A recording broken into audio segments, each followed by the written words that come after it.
Okay, so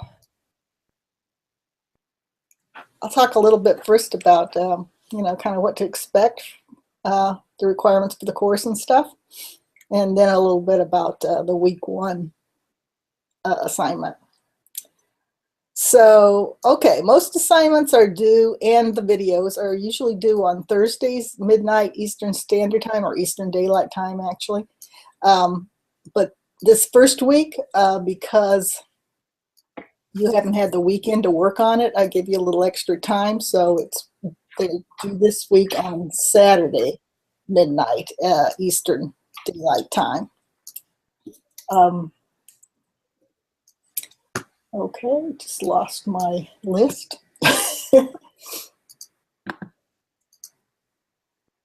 All right, you turn things in via FSO. If there's any trouble submitting, you can put it in your assignment in a GitHub or a Dropbox and then send me a link to it. Via email, but don't send the actual files through email because Full Sail's email will quarantine them, and I won't get them for, get them for a while, or maybe not at all. So don't send the actual files, just send a link in the email if you have to send an email.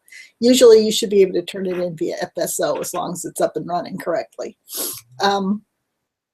If you want to, let's see. Also, the discussions are due the day after the assignments and the videos are due.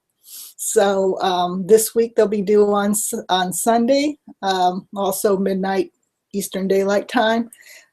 In week 2 and 3, they'll be due on Friday.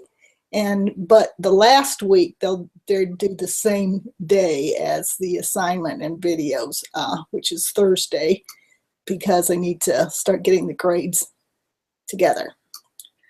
Okay, early submissions. If you want to, you can submit your assignments early. If you submit them by Tuesday on most weeks, or this week, since you have more time, if you submit it by Thursday, then I can look at them and tell you whether there's anything wrong with them so that you can go ahead and fix it before you make a final submission. That way you can ensure that you'll get the best grade. So let's see, those should be submitted via FSO also, but you should make a note on them on the submission that that's not your final submission. Okay, that it's an early submission. Late penalties are 25% off per day, plus a hit to the professionalism grade. So ask for an extension at least 24 hours in advance if you know you're going to be late. And let me know if you have some kind of an emergency that prevents you from turning an assignment in on time, and we might be able to work something out. I'm not necessarily going to accept any duplicate submissions for the finals. If you make a final submission, I will only accept it if I haven't already started grading it. If I've already graded it, I'm not going to accept an additional submission unless I ask you to resubmit it. Okay, I don't give extra credit. GitHub commits are not required. You can use GitHub or not as you like.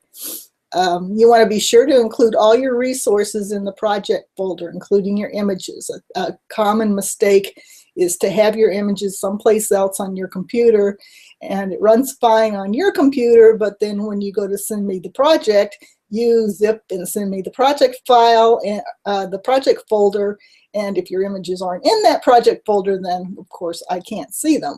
And in fact, the program won't even build and run.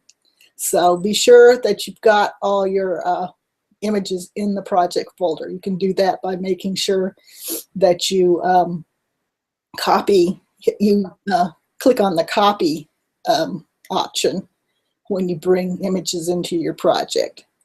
Okay, you want to turn off size classes, the use size classes feature, and use the iPhone 5S simulator. And if you decide to use different a different device or a different simulator, you need to tell me which one you're using so that I don't have to experiment with every different possible device to figure out which one to look at. Put your name and your class in all communications. I do teach another class, so and I don't necessarily remember who's in which class, and I can't tell by just by your email necessarily who you are. So if you're sending me messages, which is the best way actually, if you're sending me messages via FSO, you don't need to worry about that because I can tell, you know, what class you're in and who you are. But if you're sending me an email outside FSO, then you want to let me know what your name is and what class you're in. Don't send it to my Gmail address because I never see that. Send it to my pcorn@fullsail.com address. Notice that that's .com and not .edu like you students have. It's necessary. Okay, it's not necessary on this first assignment. On this first assignment, there's a bunch of different tasks that you're asked to do. You don't have to have like an all-encompassing theme for this. Just make sure that you meet the requirements of each of the tasks that you're given. Okay, any questions about that? Not yet. Not yet? Okay. As far as the assignments this week and what you're going to be covering, let's see here. This week you're going to be using Swift Playgrounds, which is an interpreted environment that allows you to kind of experiment around with code and see what the results are immediately. As soon as you type in a line, you'll get a response in the playground that shows what that line did. So it's a good way to start learning to program and to experiment around with code. You can always take code that you make in the playgrounds and copy it and paste it into an actual project later on. But that's not how you'll actually make an app, but it's a good place to experiment with code. So that's where we're going to start with the playgrounds. You'll learn how to use a playground. You'll learn about constants, variables, and types, loops and conditionals, strings, arrays, dictionaries. So this is basics, you know, the basics of programming language. And they should be, these concepts should be pretty familiar to you from JavaScript, but the syntax will be a little bit different. So shouldn't be too difficult of a week. Let's see. So as I said, the project for that week, there's a list of sort of tasks that you're supposed to do that show that you can do each of those things you learned about, arrays and dictionaries and using strings and loops and conditionals and that sort of thing. But you don't have to make that all fall into one single theme or anything. Just make sure that you do each of the tasks. Okay, any questions? Nope, not for now. Nope. Okay, have you started looking at the material yet? Yes. Okay, seemed fairly straightforward. Yep. I was actually looking at the Linda video about the Swift. You like those? Oh yeah. Yeah, they're pretty good. I think they're pretty good too. Okay, well, if you don't have any additional questions or comments to make, then I'm just gonna call it a night. Okay. For the assignment, you said, let me see. So the assignment is just examples of how to run those, you know. Well, let's see. Let me The assignment one. take a look at the assignment one.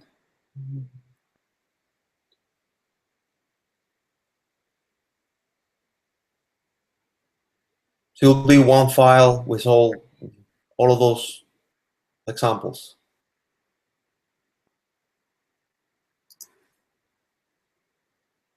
Okay. Assignment 1 says, create a new Swift playground, use a string, float, int, and bool types. Perform an and an or comparison. Use an if, else if, and else check using any of the data types of your choice. Use a switch statement with at least 3 cases. In at least one of the cases, check for a range of values using a range operator. Perform a single, not nested, C-style for loop that prints 99 bottles of beer on the wall down to 100 bottles of beer. Perform a for-in loop that uses a range operator. Perform a while loop that increments an int variable and outputs to the console.